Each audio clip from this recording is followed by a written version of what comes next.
Okay, so we're recording right now, and so Rowland, it's all yours. So he's going to give us a talk about his newly installed observatory, which is, like he said, the reason why we have all this bad weather right now. Yeah. So thank you very much, Rowland. Take it away. My pleasure. Let's see here.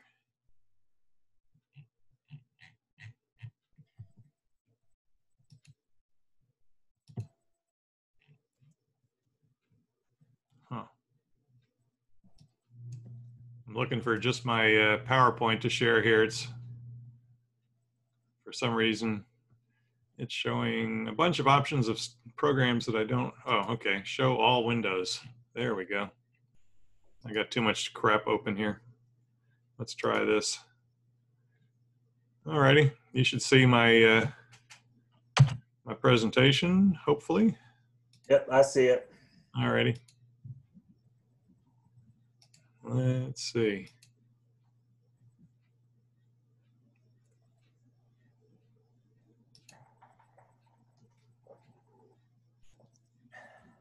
Okay, is it showing up now? Yeah, it looks like it. Yeah, we got it. Okay, good. All right. So, yeah, so last November, I moved from Wake Forest to about 15 minutes north of Mebane. And we've got a couple of cleared acres and a couple of wooded acres. And the skies are a lot darker than Wake Forest. It's about SQM 21.1. So I figured if I didn't do it now, I'd probably never do it. This was a good time to look into putting up an observatory of some kind.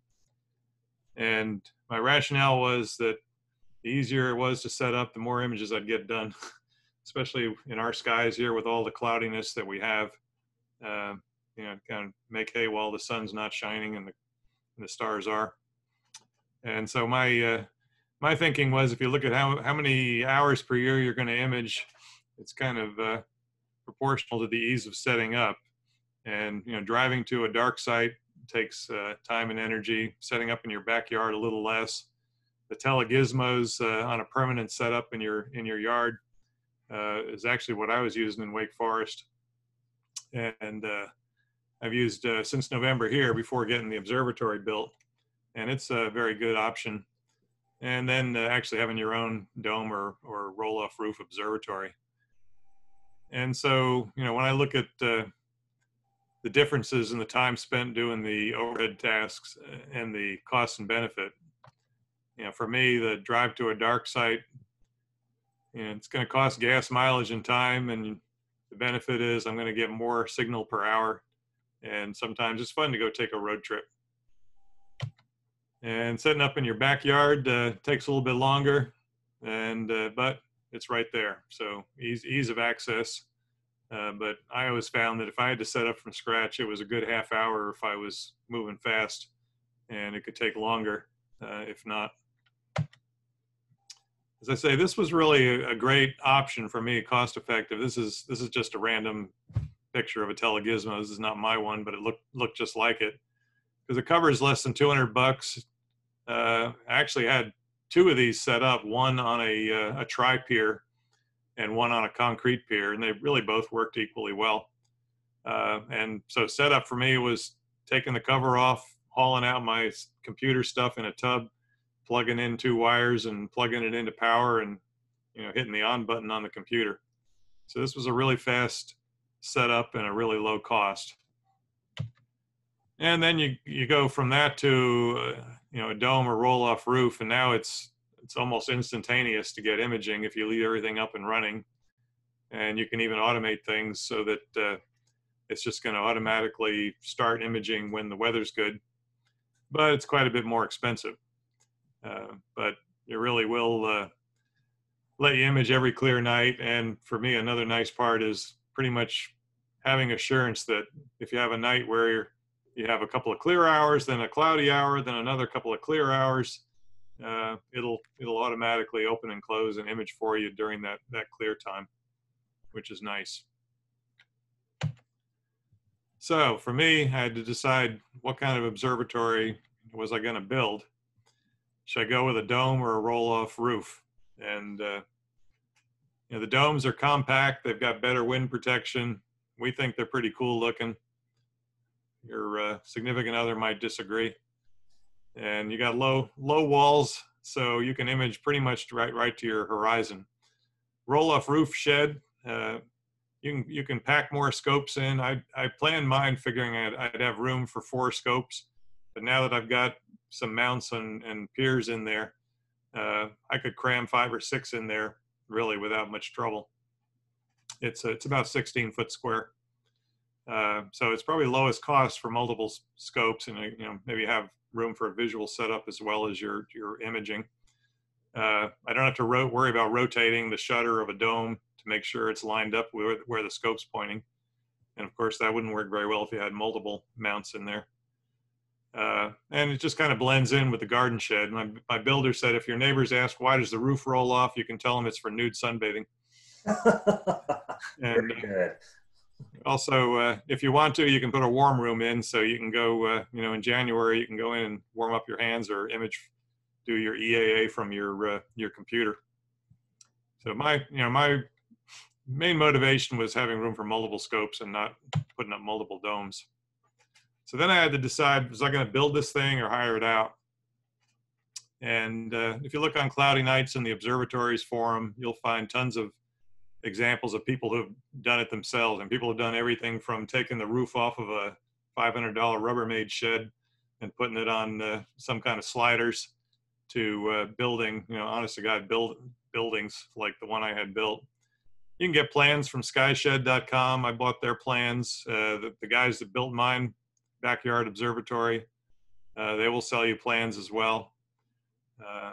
So the DIY approach is very popular, cost effective, but it takes time. I figured, with luck, it would take me 3 to 6 months. And now watching these guys actually build it on site, I'm not sure about that, because it's doing something like this all by yourself without a helper with you all the time, which I wouldn't have essentially built in. It's kind of hard. So you can either hire local contractors or you can hire a guy that does it for a living.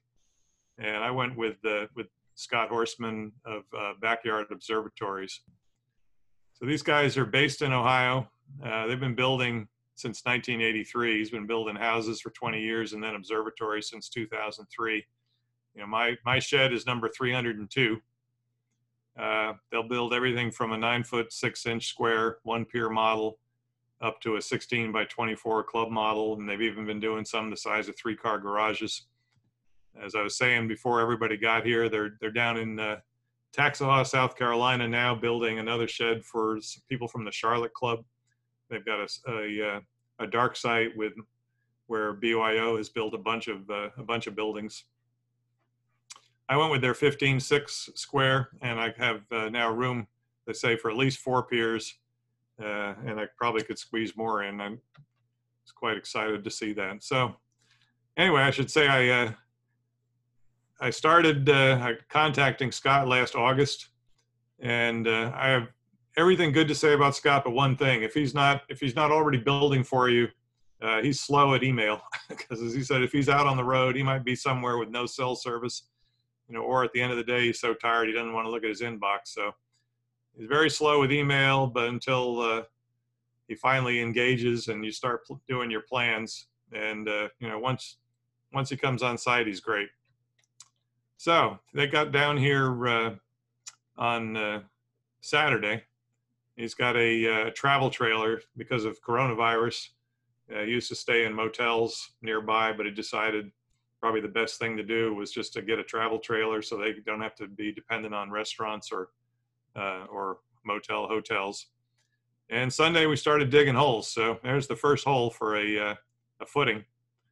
And any building bigger than 12 foot square, at least in Caswell County, needs a permit. So I did get it permitted. So we had to have the holes inspected before we could pour the footings. So I said that. Yeah, I got a question for you. Is this in a development? Or? No, we're not in a development. Okay. We're definitely not in a development. That probably would have been hellacious with an HOA. Yeah. So the deck, there's 2 options that Scott will build. You can put in a concrete slab, or he'll just come and build it on, on the ground. Since I had a little bit of a slope, and to be honest, I just didn't want to mess with more than one contractor. I like the idea of a turnkey deal. And I should comment at this point, when I showed his plans to a couple of people that had done building for me in the past, and I showed them his price list, they said, hire him. I said, I can't do it for that price. And Scott's built so many of these that when they dug their holes and they couldn't do anything more, he just started cutting wood. And it's like, well, where's the plans? He goes, it's in my head. So he basically, he cuts all the wood from memory for what he needs. And it worked. So we had 6 concrete base posts, and then his wife Diane has been his partner for building. He had a guy, Don, that was his building partner until about 1.5 years ago. Don passed away, so Diane joined the crew here. And he said actually they got more buildings done last year. They got 25 of them done last year with Diane helping, and she's right in there doing everything with him. As she said, it's just like putting together a big jigsaw puzzle once they get all the lumber cut. So they got the floor done pretty quickly, or the framing for the floor, and then put down the floor sheathing next. And then I decided to go with 2 metal permanent piers, and we put them on the side of the building farthest from the door. So they're actually on the east side of the building. Before putting that floor framing up, he dug the holes for the concrete for the piers. And ta-da, we got a dance floor. So put all the sheathing down. And I went away for 2 hours and came back, and there was that there. So as I said, he's definitely faster than I would have been. Of course, they build the framing for the walls just with everything laying down and then stand it up. He even puts the outer sheathing on the walls before standing them up. Wow. And boom, there was the 4th wall going up before I knew it. And I should say, before he got here, of course I was going to have a door, but I figured it's an observatory. It's going to, I like dark. I don't need windows. And he said, you sure you don't want windows? And I said, maybe I do want windows. I'm glad I got windows. So if I'm out there during the day doing work now, it's definitely nice to have the natural light. And it's dark enough where I am, it's not going to matter. And of course, you could always put blackout over the windows if you had a problem. So another thing that I was wondering was how were the walls going to match up with my tree horizon? And fortunately, it's in pretty good shape. I don't think the walls are going to obstruct anything that's not already behind trees. So that was looking south, and about 10 degrees. That's looking east, and the trees are at 30. So that's one of my higher horizons. That's looking north, and I should be able to see Polaris for polar alignment.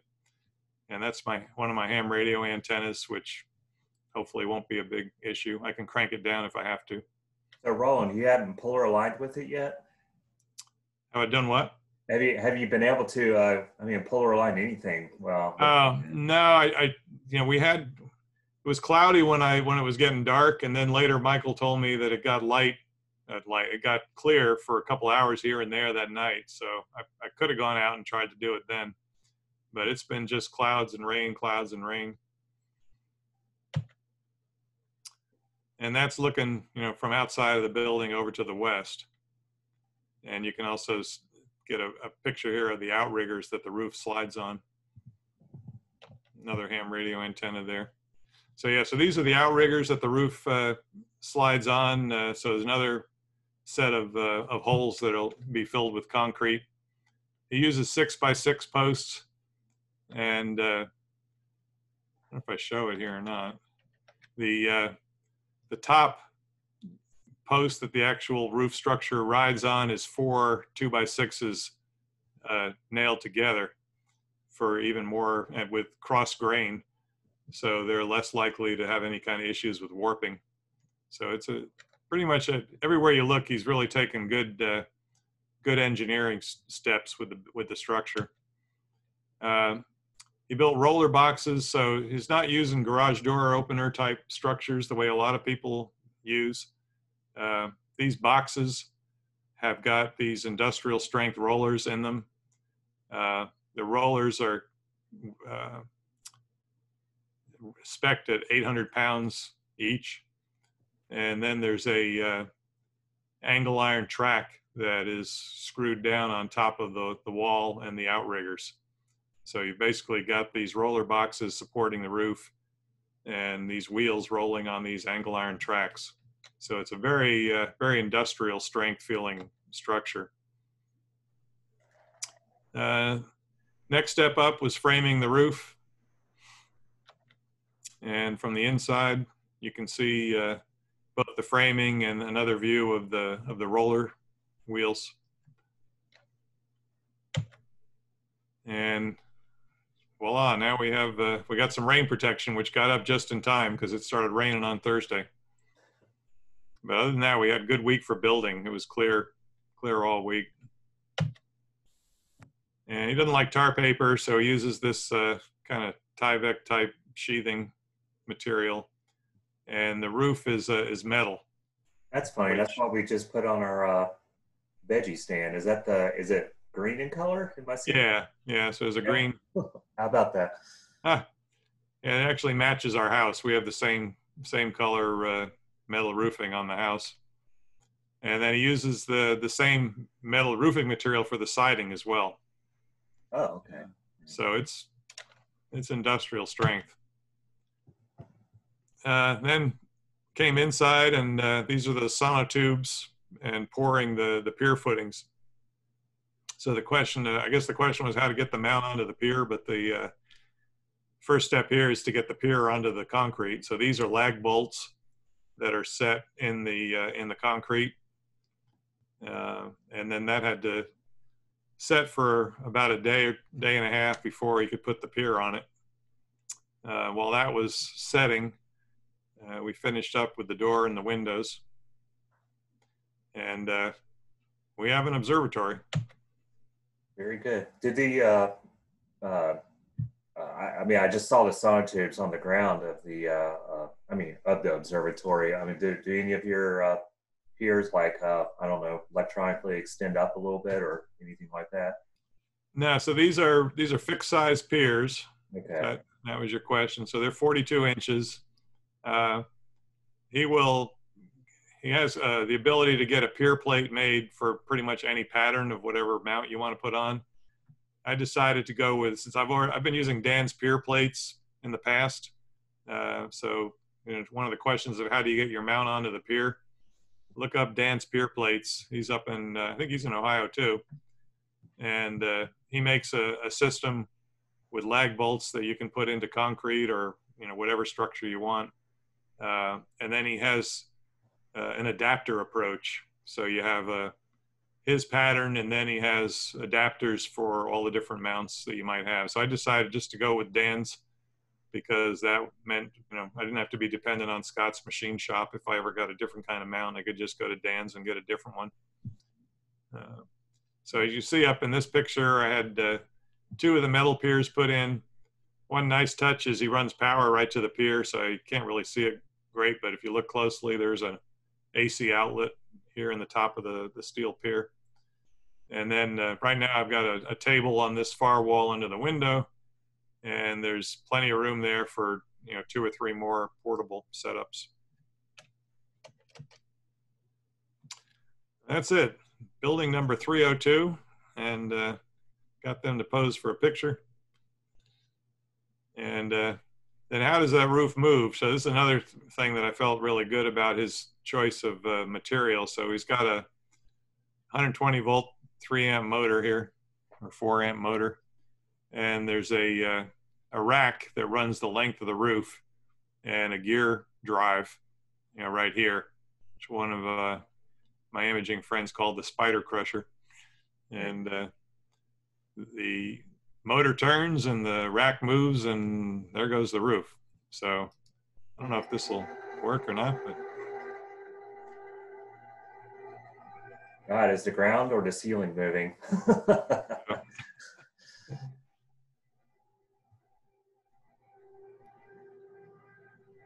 So I was holding my breath, waiting to see if it would fall off.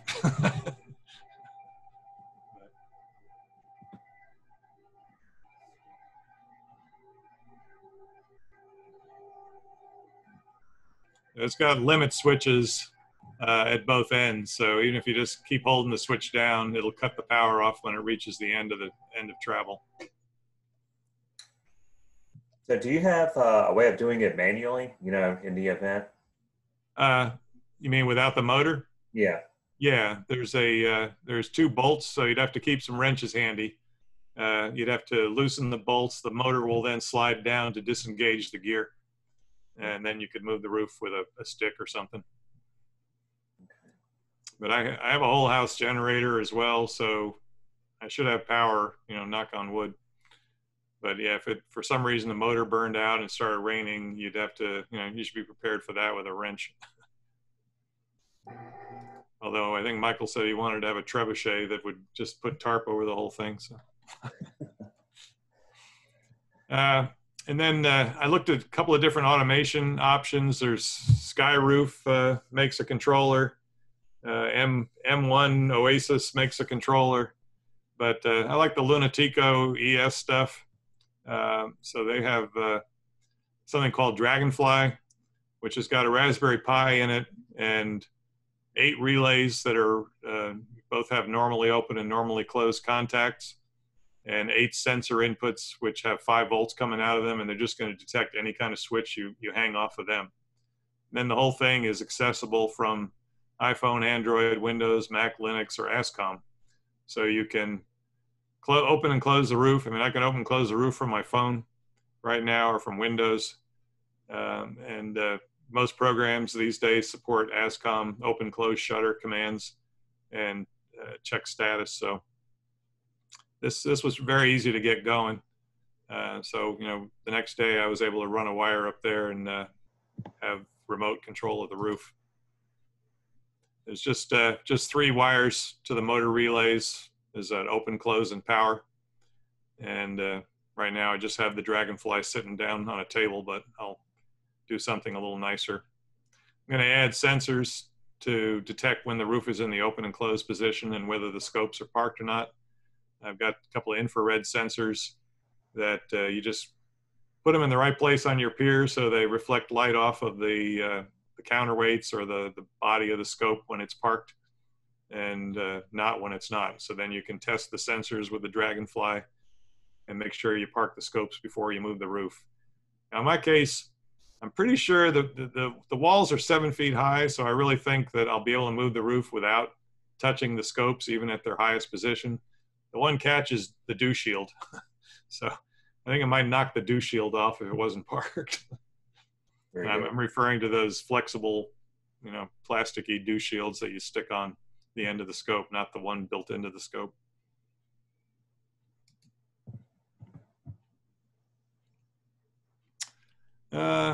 Yeah, so this was my rainy day project this week, starting to get some stuff actually on the mounts. And that's it. So now I see Andy's comment about the screen that I'm sharing has got my next slide. Oh, well, no real anticipation here. So that's the end of the pitch. Any questions? Yeah, so if you got a question, just raise your hand or I'll unmute you and you can ask Rowland personally, or if you want, you can just type in your message over at the group chat window and I'll relay it to him. So otherwise, yeah, Rowland, that's a great presentation. I guess another presentation you could do is just like show off all the stuff that you've learned from it, like when we're at Manchester's, and you can do like a sort of a I don't know, observing sessions for us, like say like in the middle of the winter time when it gets dark earlier. But I guess my question for you, we've got a few questions coming in, so I'll make this quick. And you hear a few of us griping at you about this. Okay, well, you got your observatory in place. Looks like the automation is good. Can we expect more material from you pretty quickly now? I don't know. Now this is the fun part. I have to be able to get as motivated about processing data as I am about collecting it. How's that? Yeah, there you go. When are you going to grant me remote access to it so I can observe it remotely? Yeah, really. Okay, so I guess our first question here, I got 3 on the list here. So Ron Clanton is asking, do you have sensors for it as far as detecting weather, and in particular what he's asking about is rain?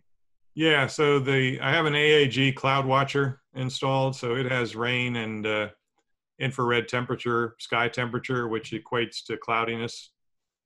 So I have that hooked up, and in the spirit of belt and suspenders, I'll probably add a second.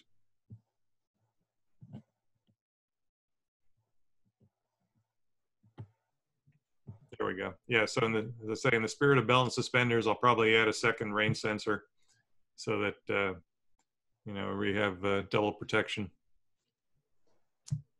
Okay, and then we got David Shives asking a question.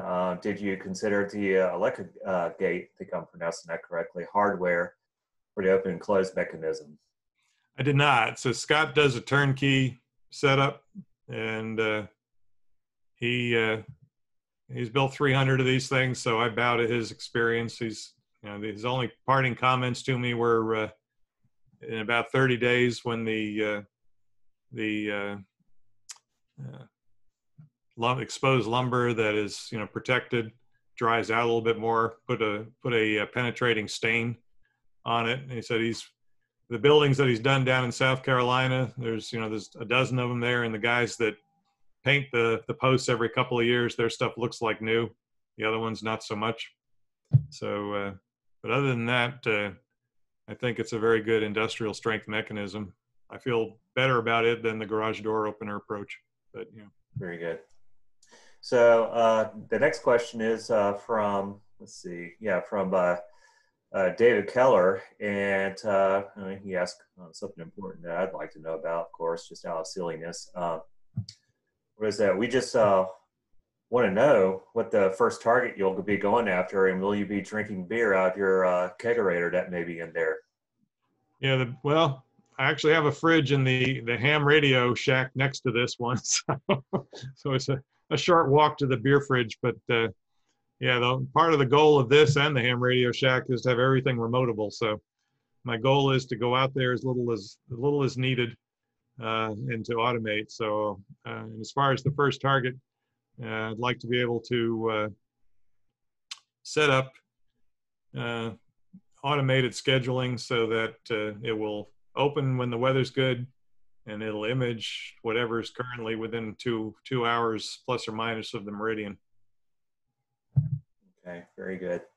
So Bart Gibson has a question. What is it? He's a big-time ham radio guy. So his question is, did you have any ham radios installed in the shack for passing time when you're out imaging? Yeah, sort of hinted at that one already. So I do have a separate building there that's storage, and also is where all the ham radio stuff is. And that ham radio stuff is all set up for remote. So I could do it from the observatory if I was out there, but I don't plan on spending a lot of time out there when I'm imaging. So like I said, I want to set it up, come back inside, and have a beer in front of the television. So. I don't blame you.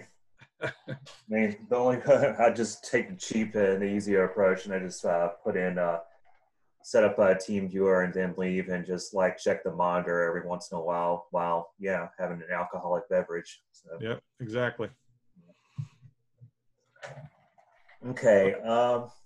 Looks like we don't have any other questions, so I guess we're going to go ahead and roll into the next part of our meeting. But however, before we do that, one of the topics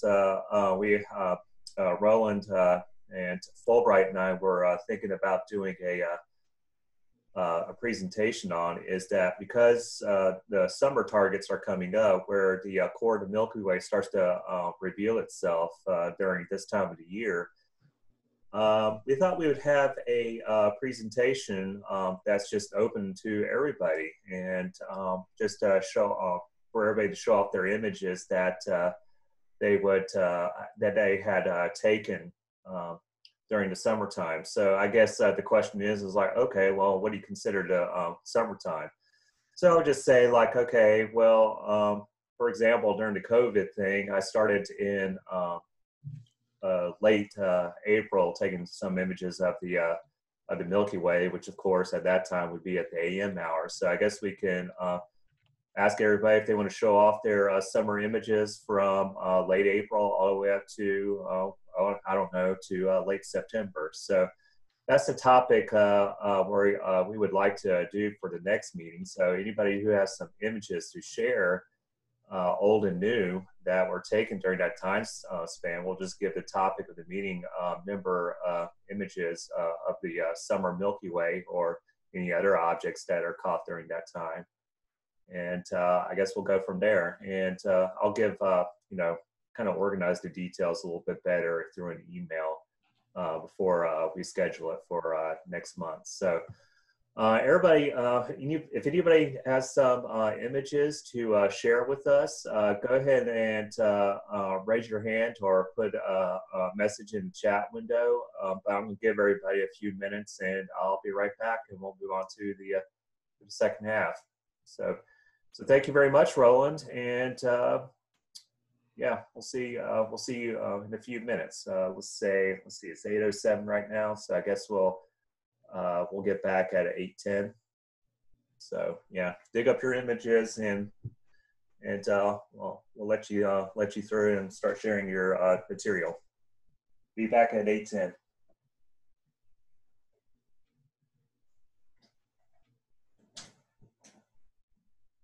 Go ahead and unmute everybody just in case you want to talk amongst yourselves.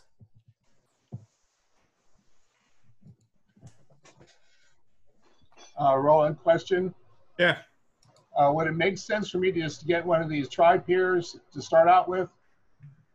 It's very nice and stable. I mean, I was pretty happy with the tri-pier. I mean, it depends on where you're going to put it. That, a tripod is generally able to accommodate a more uneven terrain. And yeah, the tri-pier is a little more stable. Okay. I happen to know someone who's selling an Ioptron tri-pier in case someone was looking. It's here in Tennessee, though. So you guys want it, I'll reach out to them and see if they still have it. Yeah, it's the one I'm using. It's been pretty good. Ioptron tri-pier, is that it? Yep. Yeah, it's a lot less expensive than the Paramount, which, right, essentially, as long as it holds your mount up without it falling over. If I want to put my Atlas Pro on that, I have to have something special to connect it, or? Yeah, you'd have to look around to figure out, is there an appropriate adapter? Like, well, from this person that you mentioned. Yeah, I know that tri-pier in question has a ZEQ25 or CEM25 adapter, but I'll check and see if they still have it.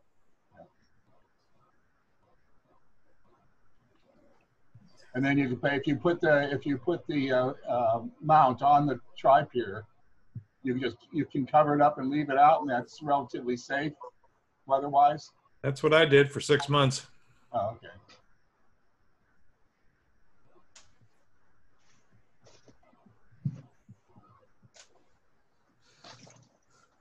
So I'll be back in North Carolina one last time this weekend, selling my house, closing on Monday. Very good. It's been nice having you.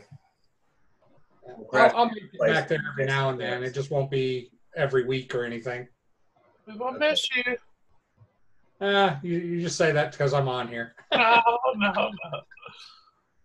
want to thank you for the advice and also the help you've given me over time, John. And I hope your Skywatcher commission checks still continue to roll in. As you can see, I've got a pile of my crap all back here, so I finally got it all here. So, Yeah, we'll miss you, John.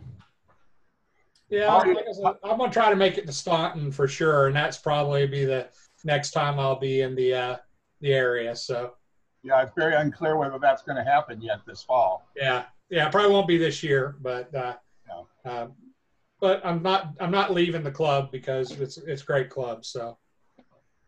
And if you want to submit anything to the website, just send it to me and I'll put it on. I'm recruiting for articles for the website, so that goes to anybody. Very good. How is the club down there going? In Chattanooga? Yeah. It's an older club. They're about 90 years old now, so they've been around a while, and some of the members are 90. So, but no, it's a smaller club, but you know, they've already tried to get me run for an office, and I'm like, no, not yet. All right. Not ready. But I did, you know, I have helped them, you know, get a few things going. Like I instituted a Groups IO email list for the club here. You know, so the Raleigh influence has extended. I'll just say that. And so is that a telescope I see behind? I guess it would be your left shoulder right there. yeah, right there. That's my 8-inch Skywatcher. Oh, is that the collapsible dial? Yes. Yeah. The 10-inch is in another room. I can't fit it in here. I got too much crap. Crap. Very good. Okay. Well, it's 8:11 now. So if anybody has any images, just raise your hand and we'll put you on. I'm assuming Steve Christensen has one. So I have some if you want to. I put them on Flickr just to go through them if you want to see them. yeah, sure. Just, you know, it'd be nice to go ahead and see how. I don't know. You want me to share share with everybody?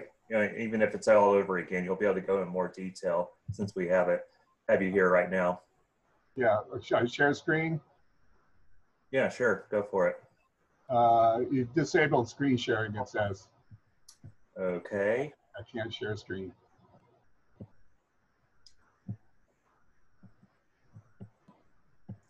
All right. Well, let's see. Try it now. Right. Let's see.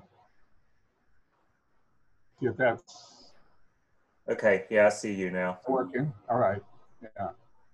Well, there's. I guess I can move that off of there.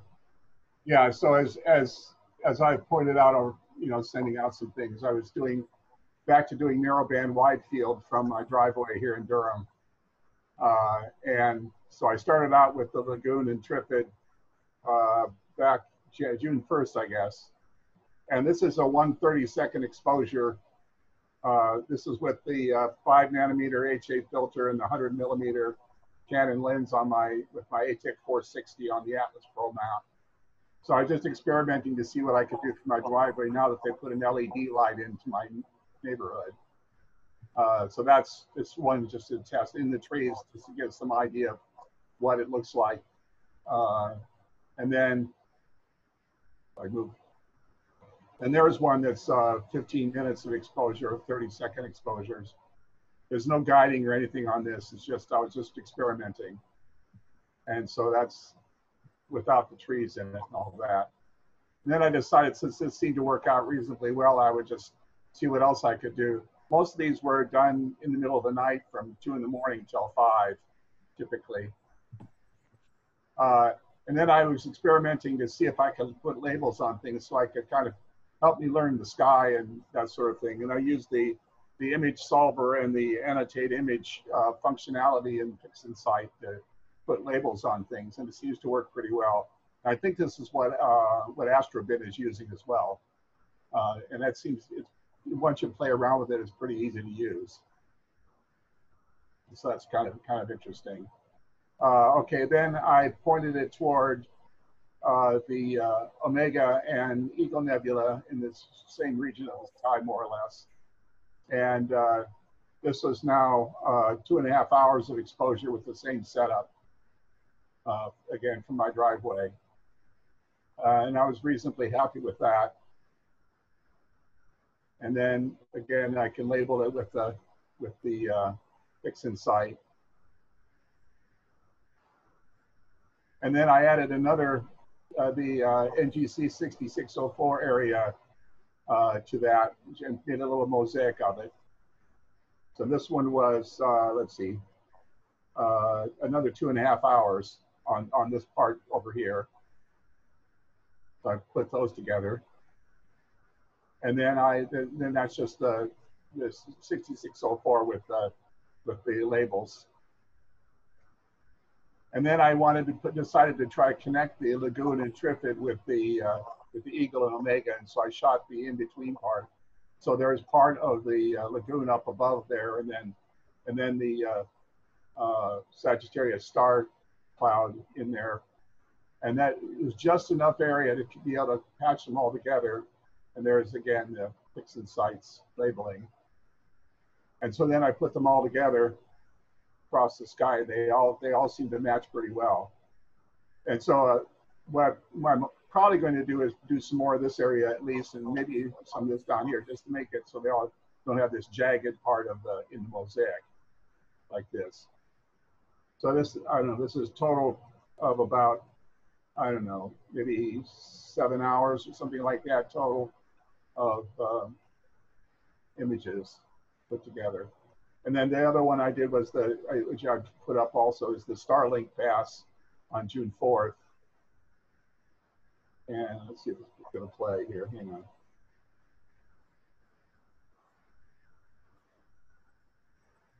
There we go.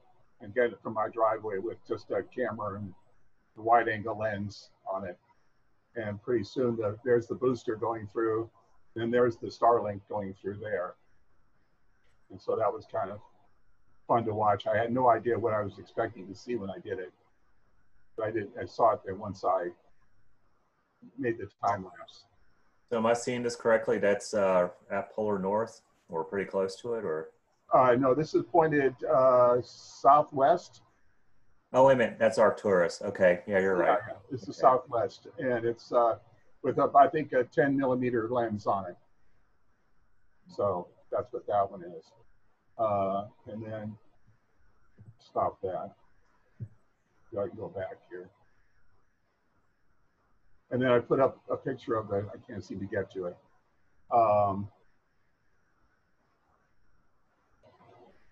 Yeah, it's not letting me get to it.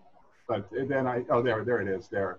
And then there's the picture of the satellites going through, the cloud of satellites going through, which is just one of the frames in there. So that's what I've done just recently in the few nights that it's been clear. That's all I have, Chris. Okay. Well, one question that we had about that, about the I guess the Starlink image in this one. What kind of 10mm lens is that? David Keller's asking. It's a Tamron 10 to 24mm. I think it's like, I can't remember what it was set at, what f-stop it was set at, but it's what I typically use for this kind of wide field stuff on the camera. If I want to do any kind of time lapse of stars or satellites or anything like that, I just put it on a tripod and aim it at the sky and let it go with a intervalometer. So okay. That's okay, very good. So we have another member here, Jim. I'm just going to call him Jim P. Wants to show some images. So take it away, Jim. Let's go ahead and share my screen here and see if that works. So I have one good and one bad. It's all a learning experience, right? I don't know. Let's see. I don't know if I'm doing this right. So just share there, share. Apple wants me to do some system preferences. Zoom.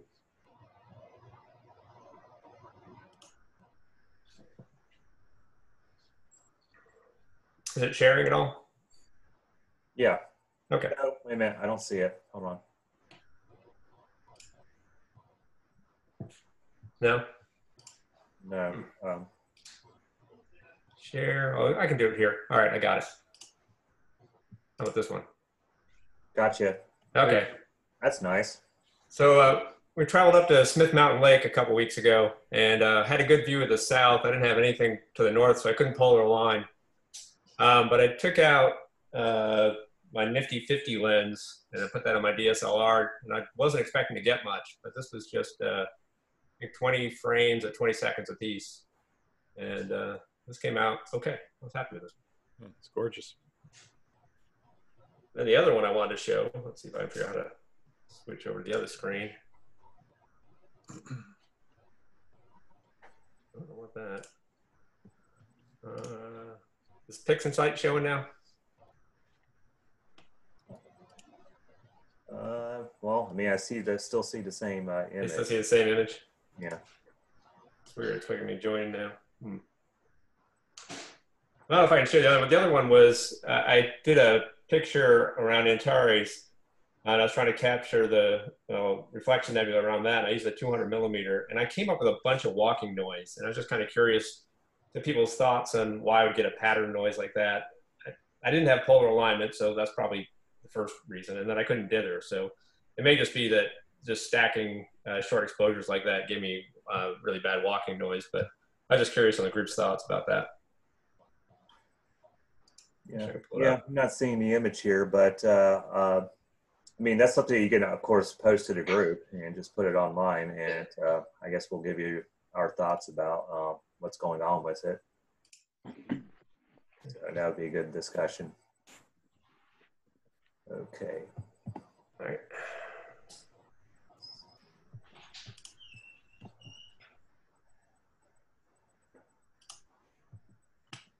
Stop share. There we go.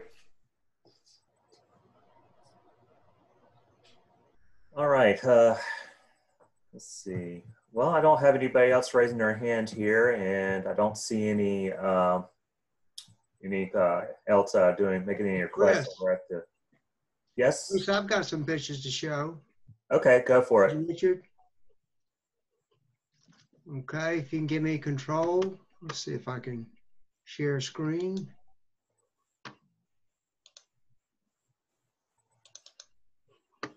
Okay, let's take a look at this one. This is what I did about 3 months ago. It's the Orion's belt, which I thought was kind of interesting. I used a EOS T5i 75 to 300 zoom lens and star adventure mount. So I took this. Sure, I can see if I can't double click on this.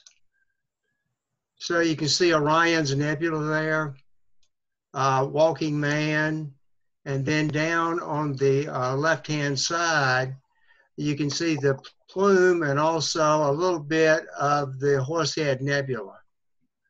So I was just playing with it because I hadn't used the Star Adventure mount in it at all, but that seemed to work out fairly good. I probably need to spend some more time working on it. Where is the Walking Man? Walking Man should be right there. Can you see that? Okay. Right where my do you see the pointer I've got? Yes, sir. Yeah, I see it. Yeah, that. And then here are the 3 belts, the 3 stars in the belt of Orion. So I thought that was kind of interesting. Okay, let me go back and show you the other one that I have.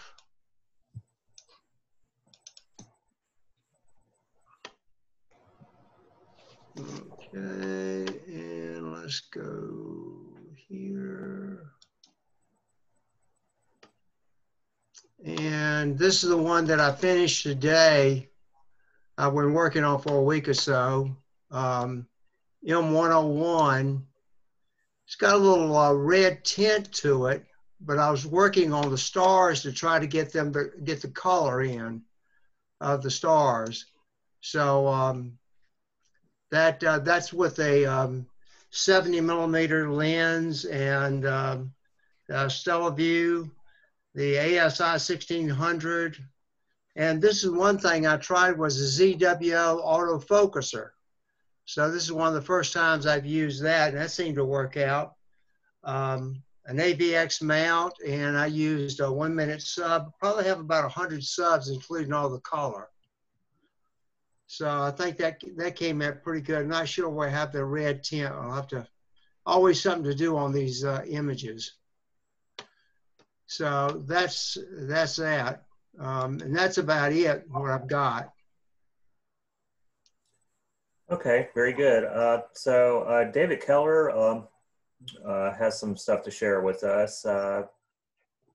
See, like he and Andy G, they went out to Jordan Lake Dam last Saturday night. Yeah, I think I was imaging Saturday night. And wants to know if we want a short download. So, Chris, let me ask a question. Can you hear me? Yeah, I can hear you fine. Okay, last time we tried this, for whatever reason, my microphone refused to work. I'm going to blame Windows. So this is just a real quick discussion of, I guess, relatively dark sites other than Big Woods. Andy and I have been to Ebenezer Boat Ramp multiple times because, yeah, it's not hugely dark, but it's easy to access, got a big wide parking lot and all that. When we got down there Saturday night, they had actually closed it and said because of the coronavirus thing. And this is really head scratching, but it would appear that they've closed a lot of the boat ramps, which tends to concentrate people at the remaining ones. But I remembered that Joe Pettit and Michael Mantini had noted that they had imaged from the Jordan Dam. And fortunately, Andy whipped out his phone and found a way for us to get down there so we could save the night.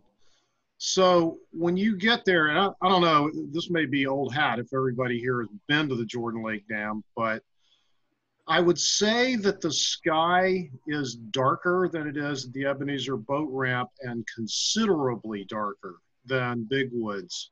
Andy, would you agree? Well, he's muted. He may have stepped away.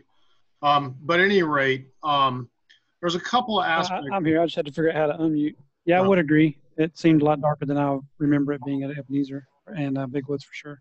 So there's one aspect of it that is annoying. They have a really bright light shining at, what do you say that thing is, Andy? It's like a stairway to an overlook, I guess.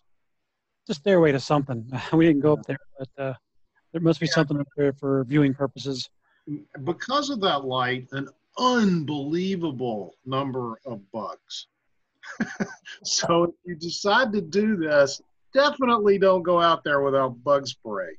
Fortunately, I had some, and Andy and I both used it, and I think we were fine with that. But you definitely do not want your laptop with white light or a white light headlight or flashlight on for more than just a few seconds. Otherwise, you'll get assaulted.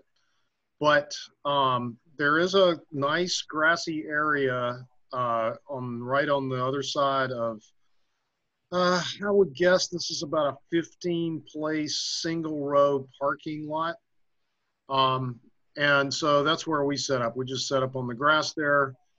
And overall turned out to be a pretty nice night. It didn't look too good right at dark, but it turned out to be really clear, and it was an enjoyable night.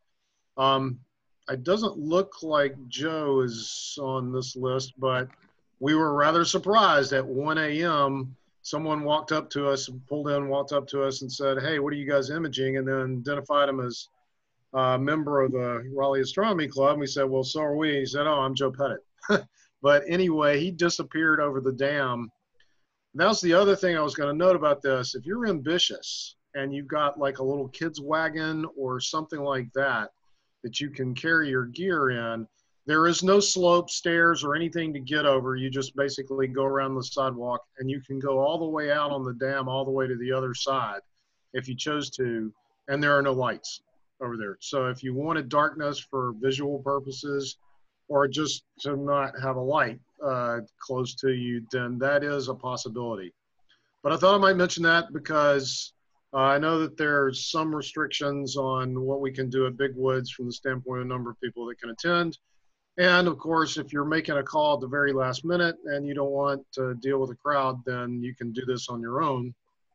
And I would guess, Andy, what do you figure? That's probably about 10 miles south of Ebenezer Boat Ramp? Yeah, something like that. I think it was about 12 or 15-minute drive from Ebenezer to there. Yeah. By the way, it took us longer to get there because we were kind of going back routes from the road that's right next to Ebenezer Boat Ramp. But going home, it's right off of 64. It's exit 79 off of US 1/64. So it did not take very long to get home. But anyway, I thought that might be useful to anybody that wants to go somewhere where it's reasonably dark.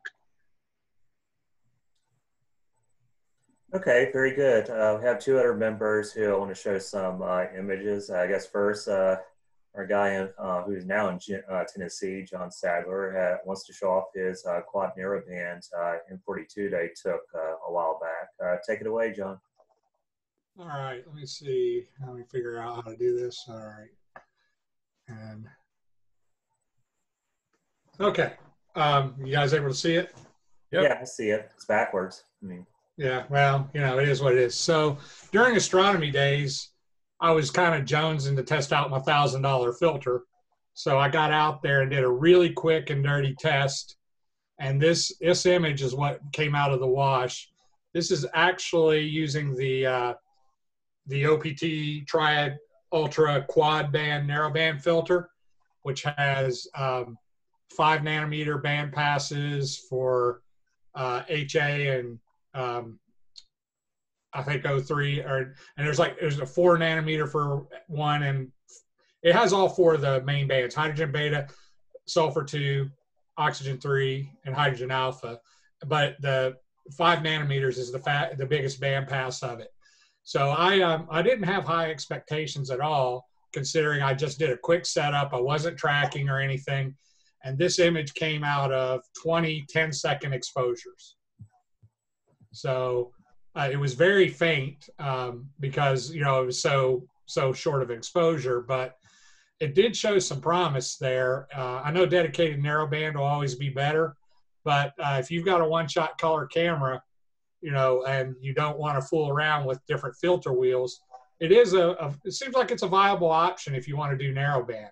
The imager in question was the ASI 1600 MC-C-P, the Pro Cooled version, which they don't make anymore. But yeah, I was pretty pleased with it, all things considered. You know, so I just thought I'd let everyone see it and see if they had any thoughts on it. so it looks like to me that at least with a color camera, you can almost pull off a quote full color image of something that you would normally take in narrowband. Of course, we had a discussion of this on the mailing list, talking about how sulfur 2 and hydrogen alpha can sort of clash with each other. But this is the only image you've taken. I'm curious, are you going to like at least try out Lagoon with it? Oh, I'm going to definitely try other things, but right after this is when I started heavily moving all of my stuff to Tennessee, and I've been back and forth every 2 weeks, so I just really haven't had a chance to set up. So I do expect to try something with more blue in it. So, yeah, I'm wondering if how well reflection nebula would show up in something like that, considering that it's a color camera. However, it's still a sort of a narrowband filter. Because one of the things that just sometimes I don't understand so well is that I mean, the starlight has hydrogen alpha in it, yet when it hits a reflection or hits dust, as in like a reflection nebula, I would think that would be reflecting, you know, hydrogen alpha. So you probably would be able to see reflection nebula. The only downside is that, well, it'll be hydrogen alpha in color. right. But anyway, okay. Well, thanks a lot, John. Let's see. Yeah, it's Rowland who has some stuff to show us. Go for it, Rowland. Sure. Yeah, this is M101 with the ONTC that I got in January. And this is about 4 hours of data. And it kind of prompted me to rethink how much data I want to collect, because I've probably got 3 dozen half-finished projects, because back in Wake Forest, I got in the habit of saying, okay, I want to at least collect 24 to 30 hours of data before I really do a full processing run. And I did 4 hours here, and then Michael Fulbright took the same image and we computed SNR, and he came to the conclusion that I was collecting data about 11 times faster than he was in carry, just in terms of SNR per hour. So I may have to go back and rethink how much data is worth collecting before processing. What camera was this? So this is the ASI 1600 mm mono. Oh, okay. Right. So it is mono. So yeah, this is just this is LRGB. Roland, this is from your new place, right? Yeah, yeah. So darker skies plus the ONTC Newt is it's got a focal reducer on it, so it's down to about f5, but it's a lot faster. You know, faster scope, darker skies equals you don't really need as many hours of data. And then this one was M97 M108, also taken with the ONTC, and it's another work in progress that I don't have it handy here, but it's also probably got about 6 hours of data so far. So anyway, just that's all I got. Okay, guys. So let's see. Let me go through one more time. Make sure nobody's raised their hand or whatnot. I can just, of course, say this out loud, I guess, because I've unmuted everybody. But those who choose to be unmuted. So does anybody else have any images they'd like to show? No? Okay. Well, I guess that's a wrap.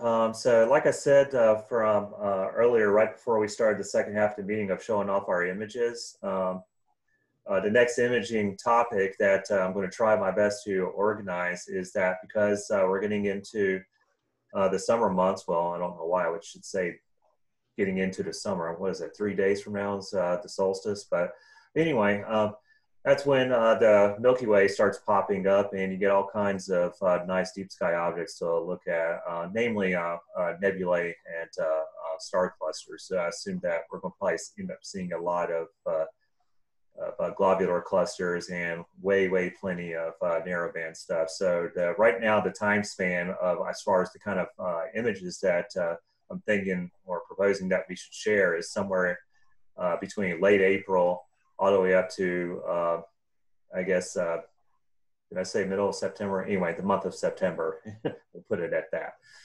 So, okay, well, I guess that's a wrap. I thank everybody for coming. I think we had maybe 21 participants altogether this time around. So again, I want to thank you again, Rowland, for the nice presentation there. And again, you better have some material for us to look very soon. I mean, you got everything you could possibly have in place. So.